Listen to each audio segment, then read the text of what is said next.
नमस्कार और स्वागत है आपका।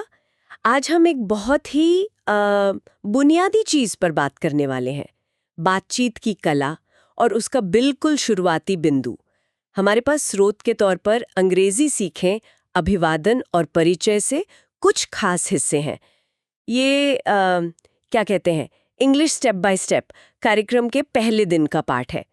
देखिए, इसका मकसद तो बहुत साफ है, किसी को भी अंग्रेजी में मतलब आसानी से हेलो कहने लायक बनाना, अपना परिचय देने और आप कैसे हैं जैसे सवालों का जवाब, वो भी आत्मविश्वास से। कभी सोचा है, अगर कोई अचानक आपसे अंग्रेजी में बात करने लगे तो पहला कदम क्या हो? जरा सोचिए एक बार। आप किसी दोस्त की पार्टी में हैं, माहौल अच्छा है और कोई मुस्कुराकर आपकी तरफ बढ़े और कहे, हाय, आई एम सारा, नाइस टू मीट यू। ठीक उस पल क्या कहेंगे? कई बार लोग यहीं अटक जाते हैं ना। तो आज हम इसी पहली झिझक को कैसे दूर किया जाए, इस पर बात करेंगे, इस स्रोत के आधार पर। तो आइए देखते हैं इस पाठ में क्या खास बातें हैं और समझते हैं कि बातचीत शुरू करने के इस कला में मतलब महारत हासिल करने के लिए क्या नुस्खे दिए गए हैं। ये पहला कदम इतना महत्वपूर्ण क्यों है आखिर?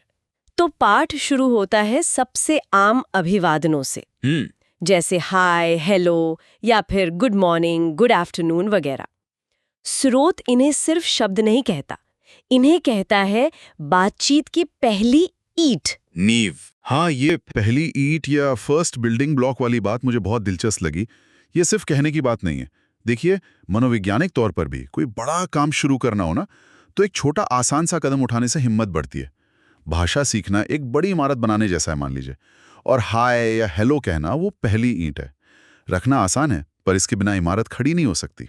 ये दिखाता है कि ये छोटे से शब्द असल में वो दरवाजा खोलते हैं बातचीत का, एक कनेक्शन बनाते हैं। बिल्कुल। और इसी हिम्मत को, इसी आत्मविश्वास को बनाने के लिए पाठ में एक तकनीक पर खास जोर है, शैडो तकनीक। मतलब सुनकर तुरंत दोहराना।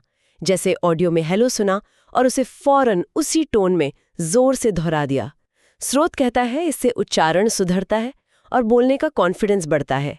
सिर्फ सुनना नहीं, बल्कि आवाज की नकल करना, उसकी लय पकड़ना। ये शैडोइंग तकनीक देखिए सुनने में बहुत सरल लगती है, पर भाषा विज्ञान में और सीखने की प्रक्रिया में इसका महत्व बहुत है। ये सिर्फ रटना नहीं है। जब हम सुनते हैं और फौरन दोहराते हैं तो हम सिर्फ शब्द नहीं पकड़ते हैं, हम उसकी ध्वनि, उसका उतार चढ़ाव मतलब इंटोनेशन और उसकी लय यानी रिदम वो भी सीखते हैं। ये कान और जबान के बीच आप कह सकते हैं एक सीधा कनेक्शन बनाता है, जो बोलने में स्वाभाविकता लाने के लिए बहुत जरूरी है। ये एक तरह की मसल मेमोरी बनाने जैसा है, ताकि सही उच्चारण अपने आप निकले। ये तो वाकई गहरी बात है। सिर्फ रटना नहीं, भाषा की धुन को पकड़ना। खैर, तो अभिवादन की पहली ईंट रख दी। अब अगला कदम, अपना परिचय देना। पाठ में एक सीधा साधा उदाहरण है, I am Alex, nice to meet you. यानी मैं एलेक्स हूँ, आपसे मिलकर अच्छा लगा। कितना सरल और कितना प्रभावी। हाँ, और यहीं पर स्रोत एक बहुत ही आम गलती की तरफ ध्यान खींचता है, जो अक्सर नए सीखने वाले करते हैं। कई लोग कह देते हैं आई एम मीट यू, शायद अपनी भाषा से सीधा अनुवाद कर देते हैं। हाँ, होता है ऐसा। सोच साफ कहता है कि ये ग्रामर के हिसाब से गलत है। सही तरीका है नाइस टू मीट यू। अब ये सुधार छोटा सा लगता है, पर यह दिखाता है कि स्रोत सिर्फ शब्द नहीं सिखा रहा, उनका सही और स्वाभाविक इस्तेमाल सिखा रहा है। ये सिर्फ व्याकरण का नियम नहीं है, ये एक तरह से सामाजिक व्यवहार भी है। नाइस टू मीट यू कहने से एक पॉजिटिव माहौल बनता है। ये बात तो है। सही ग्रामर सिर्फ परीक्षा के लिए नहीं होती, असल बातचीत को आसान बनाने के लिए जरूरी है। अच्छा, अब उस सवाल पर आते हैं जो परिचय के बाद अक्सर आता है, हाउ आर यू, आप कैसे हैं? इसका जवाब कैसे दें? पाठ इसके लिए भी बहुत सरल आम जवाब बताता है, जैसे आई एम गुड, मैं ठीक हूँ, या प्रिटी वेल थैंक्स, काफी अच्छा हूँ, धन्यवाद। हाँ, यहाँ स्रोत की जो रणनीति है वो देखिए, वो शुरुआती लेवल पर सीखने वाले को मुश्किल जवाबों में नहीं उलझाता। जैसे कि I am feeling slightly under the weather today type के जवाब। वो बात की बात है, पहले सरल, पॉजिटिव और सबसे ज्यादा इस्तेमाल होने वाले जवाब। मकसद ये है कि बातचीत रुके नहीं। अगर कोई हाउ आर यू पूछे और आप अटक जाएं, तो बातचीत वहीं खत्म हो सकती है। सही बात है। आई एम गुड या प्रिटी वेल कहना आसान है और इससे लगता है कि हाँ, बातचीत आगे बढ़ सकती है। ये दिखाता है कि फोकस प्रैक्टिकल अंग्रेजी पर है। ऐसी भाषा जो फौरन काम आए। और इसी व्यावहारिकता को पक्का करने के लिए पाठ में अभ्यास पर जबरदस्त जोर है। ये सिर्फ थ्योरी नहीं है, उसे अमल में लाने की बात है। एक उदाहरण है खाली स्थान भरने का। जैसे एक वाक्य दिया, I am really meet you. अब पूछा है कि खाली जगह में क्या आएगा। स्रोत बताता है सही शब्द है ग्लैड टू। तो पूरा वाक्य हुआ, I am really glad to meet you, यानी मुझे आपसे मिलकर वास्तव में खुशी हुई। ये नाइस टू मीट यू का ही एक थोड़ा ज्यादा जोरदार रूप हो गया। हाँ, बिल्कुल। इसके साथ ही 2 तरह के रोल प्ले यानी एक्टिंग वाले अभ्यास भी हैं। ये बड़े दिलचस्प हैं। पहला अभ्यास थोड़ा कंट्रोल्ड है। स्रोत में ऐसे दिखाया है, एक आवाज होस्ट की आवाज में कहती है, हाय आई एम माया। तो सीखने वाले को लर्नर की आवाज में जवाब देना है, नाइस टू मीट यू माया। यहाँ जवाब तय है, बस सही मौके पर बोलना है। दूसरा रोल प्ले थोड़ा फ्री है, ज्यादा स्वतंत्र। उसमें एक सिचुएशन दी है। सोचिए, अगर कोई आपको सुबह गुड मॉर्निंग कहे तो आप क्या जवाब देंगे। यहाँ थोड़ा सोचने का टाइम दिया जाता है। ये सीखने वाले को रटे रटाए जवाब से हटकर सिचुएशन के हिसाब से सोचने का मौका देता है, खुद से जवाब बनाने का। देखिए, इन दोनों तरह के अभ्यासों का जो कॉम्बिनेशन है ना, वो बहुत सोच समझ कर बनाया गया लगता है। जो कंट्रोल्ड अभ्यास है, वो सही वाक्य बनाना, आम फ्रेजेस को दिमाग में बिठाना, एक तरह से सेफ्टी नेट देता है। हाँ। और जो थोड़ा फ्री अभ्यास है, वो असल जिंदगी की अनिश्चितता के लिए तैयार करता है, जहां आपको खुद सोचना पड़ता है। ये सिर्फ भाषा के नियम सीखना नहीं है, ये भाषा को इस्तेमाल करने का आत्मविश्वास बनाना है। ये समझना जरूरी है कि भाषा जानना और भाषा का इस्तेमाल कर पाना, ये 2 अलग बातें हैं। और अभ्यास इन दोनों के बीच का पुल है, समझ लीजिए। लेकिन बहुत काम की सांस्कृतिक जानकारी भी है। एक कल्चरल टिप बताया है कि कुछ कल्चर्स में, खासकर फॉर्मल माहौल में, ग्रीटिंग के साथ हाथ मिलाना आम है। लेकिन दोस्तों के बीच या कैजुअल सिचुएशन में सिर्फ हाय या हेलो कहना ही काफी होता है। शायद साथ में सिर हिला दिया या मुस्कुरा दिया। ये याद दिलाता है कि भाषा सिर्फ शब्द नहीं है, ये कल्चर और कॉन्टेक्स्ट से जुड़ी है। ये कल्चरल नुक्ता, ये टिप बहुत जरूरी है। ये दिखाता है कि भाषा को उसके सामाजिक संदर्भ से अलग करके नहीं सीखा जा सकता।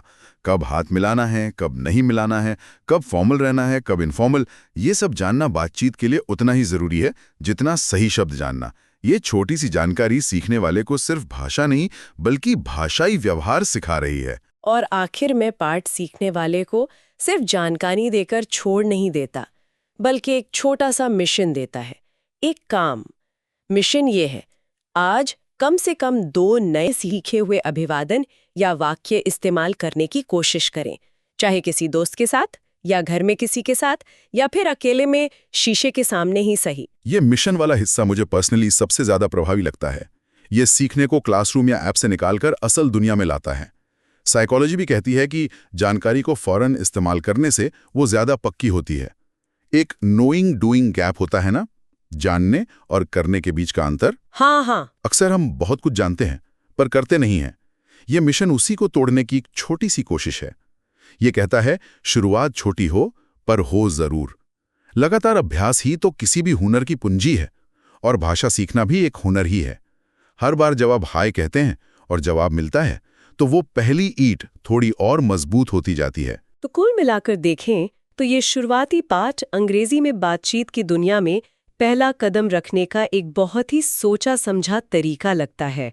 सरल शब्दों और वाक्यों से शुरुआत, हाँ, आम गलतियों को ठीक करना, बिल्कुल, अलग अलग तरह के अभ्यास से आत्मविश्वास बढ़ाना और साथ ही कल्चर का भी ध्यान रखना, ये सब मिलकर एक मजबूत नींव तैयार करते हैं।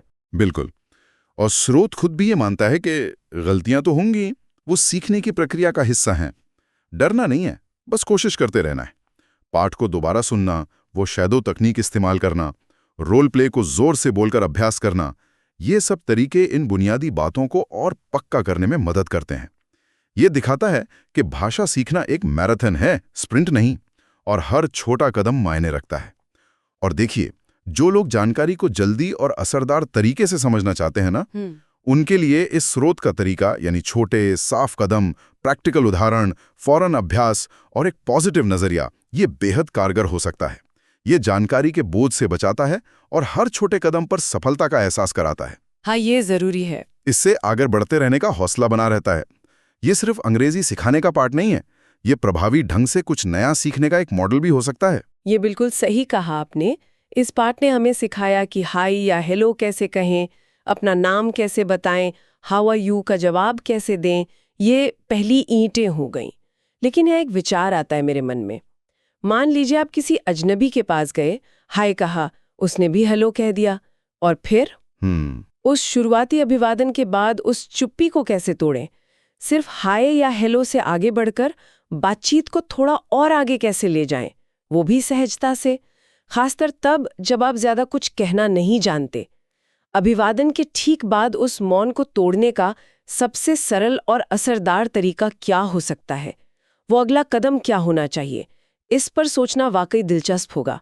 शायद अगली ईंट यही है।